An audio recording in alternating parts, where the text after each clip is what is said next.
दोस्तों, कई बार दुनिया में असली ताकत वो नहीं दिखाता जिसके पास सबसे ज्यादा पावर होती है। असली ताकत वो दिखाता है जो बिना चिल्लाए सामने वाले को उसकी औकात याद दिला दे। और अभी हमारे इंडिया ने अमेरिका के साथ कुछ वैसा ही किया है। मार्को रूबियो भारत आए तो थे सुपर पावर वाले एटीट्यूड में, लेकिन वापसी तक कहानी पूरी बदल चुकी थी। ऐसा क्या हुआ कि जाते जाते अमेरिका को ही एक ऐसा मैसेज मिल गया जिस पर अब पाकिस्तान से लेकर कई बड़े देश तक चर्चा कर रहे हैं। और मजेदार बात ये है, ये मैसेज प्रेस कॉन्फ्रेंस में नहीं दिया गया, ना ही किसी धमकी से। बस इंडिया ने एक छोटा सा कदम उठाया और वॉशिंगटन तक हलचल शुरू हो गई। उधर ताइवान की सिर्फ एक कंपनी ने ऐसा झटका दिया कि भारत की पूरी स्टॉक मार्केट हिल गई। चीन ने फिर से कश्मीर वाला राग छेड़ दिया है, लेकिन इस बार उसके बयान में भी हल्की घबराहट साफ दिख रही है। और बांग्लादेश, जिससे भारत को कम से कम इस वक्त समझदारी की उम्मीद थी, वहीं अब ऐसा कदम उठा रहा है कि दिल्ली में लोग बोल रहे हैं, भाई ये अचानक स्क्रिप्ट किसने बदल दी। तो आज काफी बड़ी अपडेट्स निकल कर आ रही हैं। और ऑनेस्टली कुछ चीजें तो इतनी अजीब हैं कि आपको लगेगा जियोपॉलिटिक्स अब पॉलिटिक्स कम नेटफ्लिक्स सीरीज ज्यादा बनती जा रही है। तो वीडियो को आखिर तक जरूर देखिएगा। लेकिन दोस्तों, उससे पहले प्लीज वीडियो को एक लाइक जरूर से कर दीजिएगा, क्योंकि फिलहाल हमारा नवदृष्टि चैनल बहुत बुरी स्थिति से गुजर रहा है। ऐसे में हमें आप सभी के सपोर्ट की बहुत ज्यादा जरूरत है।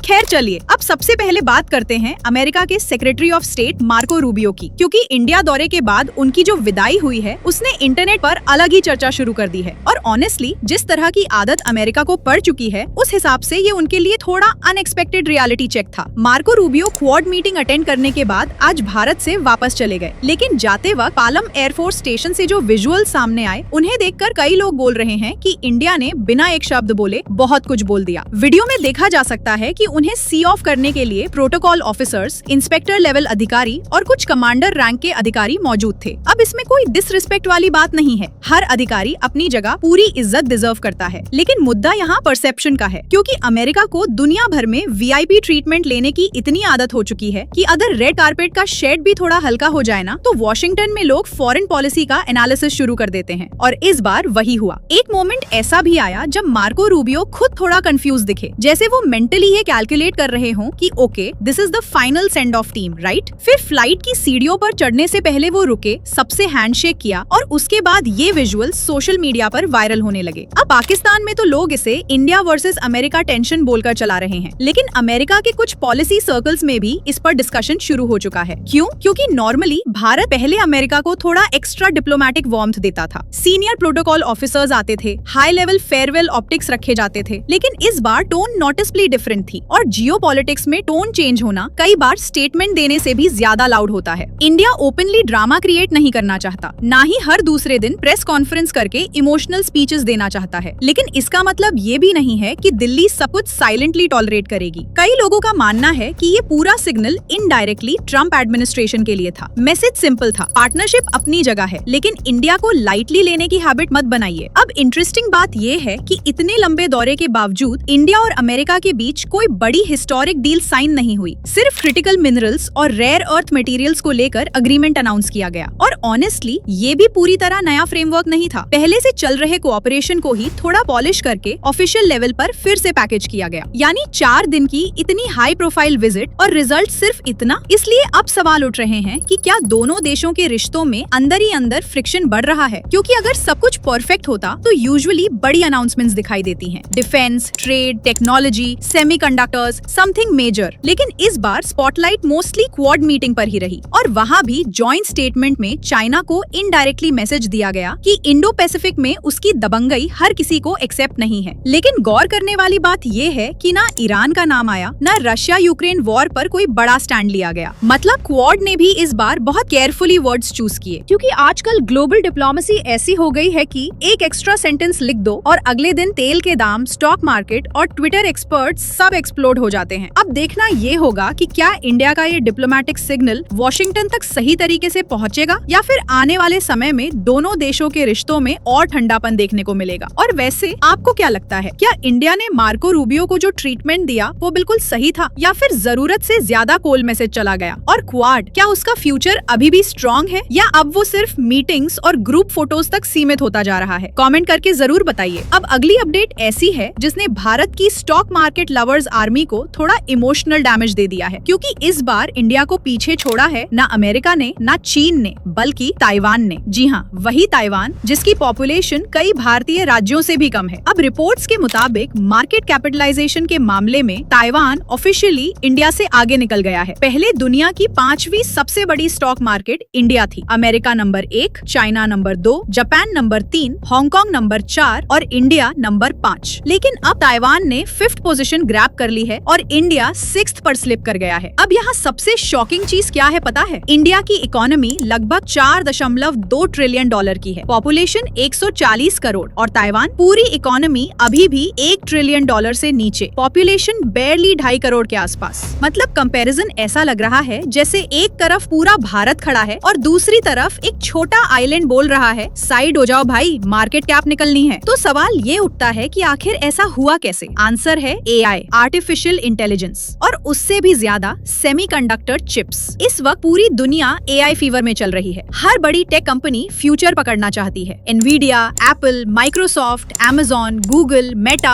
सबको अल्ट्रा एडवांस्ड AI चिप्स चाहिए। और दुनिया की सबसे एडवांस्ड चिप्स कौन बना रहा है? ताइवान की कंपनी TSMC, यानी ताइवान सेमीकंडक्टर मैन्युफैक्चरिंग कंपनी। अब मजेदार बात सुनिए, ताइवान की स्टॉक मार्केट की टोटल वैल्यूएशन करीब 4.95 ट्रिलियन डॉलर पहुंच गई है और अकेली TSMC की वैल्यूएशन करीब 2 ट्रिलियन डॉलर। मतलब पूरी मार्केट का लगभग आधा वजन एक ही कंपनी उठा रही है। ये वैसा ही है जैसे पूरी क्रिकेट टीम स्ट्रगल कर रही हो और एक बंदा अकेले 380 रन ठोक दे। इस साल 2026 में AI बूम की वजह से TSMC में पैसा लिटरली फ्लड की तरह गया है। कंपनी का स्टॉक लगभग 49% तक जंप कर चुका है, क्योंकि इन्वेस्टर्स को लगता है कि आने वाले सालों में AI ही नई इकोनॉमी बन जाएगी और उस इकोनॉमी का पेट्रोल पंप फिलहाल ताइवान के पास है। लेकिन कहानी का दूसरा साइड भी है। यही ताइवान की सबसे बड़ी ताकत है और सबसे बड़ा रिस्क भी, क्योंकि उनकी मार्केट बहुत ज्यादा एक ही सेक्टर पर डिपेंडेंट है। कल को सेमीकंडक्टर इंडस्ट्री थोड़ी ही स्लो हुई या AI हाइप कूल डाउन तो ताइवान की मार्केट कैप उतनी ही तेजी से नीचे भी आ सकती है। जबकि इंडिया की मार्केट कंपैरेटिवली काफी डाइवर्सिफाइड है। यहाँ IT भी है, बैंकिंग भी, मैन्युफैक्चरिंग भी, एनर्जी भी,